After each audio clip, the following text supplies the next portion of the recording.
SOS Parents. SOS Parents, vous avez des questions? On a la réponse. Bonjour à tous, comment gérer sa vie de famille après une séparation ou un divorce? Aujourd'hui, notre invitée Marie Costa va nous coacher sur l'après-divorce. Bonjour Marie. Bonjour Nelly. Alors déjà Marie, est-ce que c'est possible de gérer aussi bien qu'avant?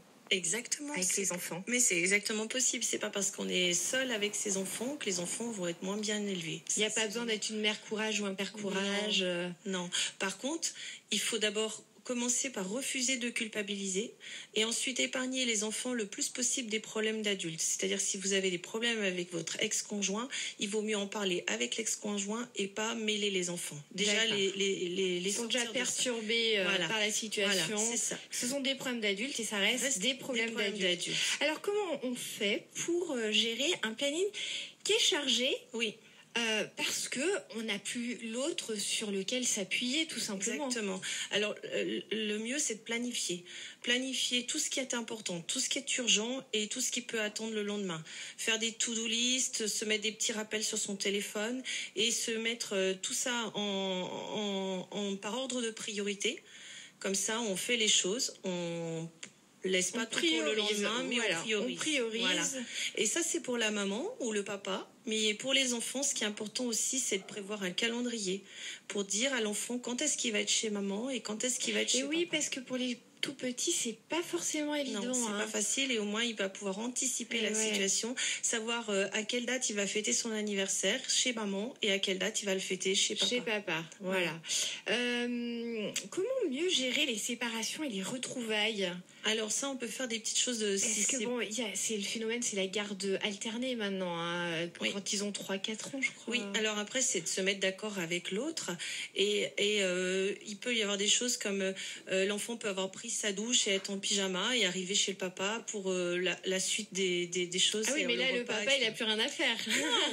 Non, il fait le repas. Oui, c'est déjà pas mal. Et puis dans l'autre sens, c'est pareil, le dimanche soir, c'est... La maman, elle récupère le linge sale. Ou alors, on va avec maman à la bibliothèque, on choisit un livre et c'est papa qui le raconte le soir.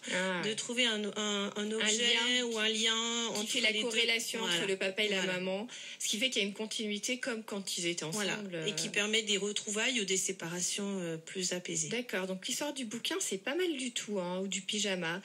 Donc finalement, si on vous écoute, on peut vivre en sérénité avec ses enfants même après un divorce.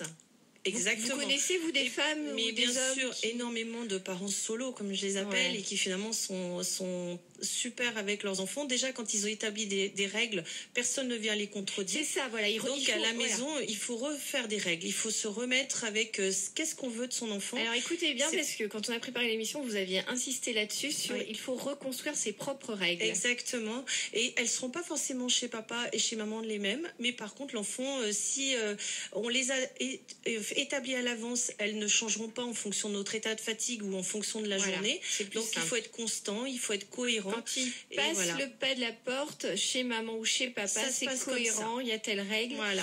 Et même si papa ou maman derrière contredit les règles de l'ex. Oui, mais ça, c'est autre chose. C'est deux mondes et voilà, et chacun se respecte de son côté. Et puis si on veut de l'aide, alors on peut en demander aux familles, aux amis, et puis à ses propres enfants aussi, partager les responsabilités, les tâches familiales et faire ça à plusieurs, ça permet aussi de... Et si on a besoin d'aide, on peut faire appel à vous parce que vous êtes coach parental, Marie Costa, et vous avez un site internet. Oui, Marie. Alors, mon site, c'est www.costamarie.com et il y a un blog avec plein d'infos importantes dessus et puis gratuites. Marie Costa. Merci beaucoup, Marie. Au revoir. SOS.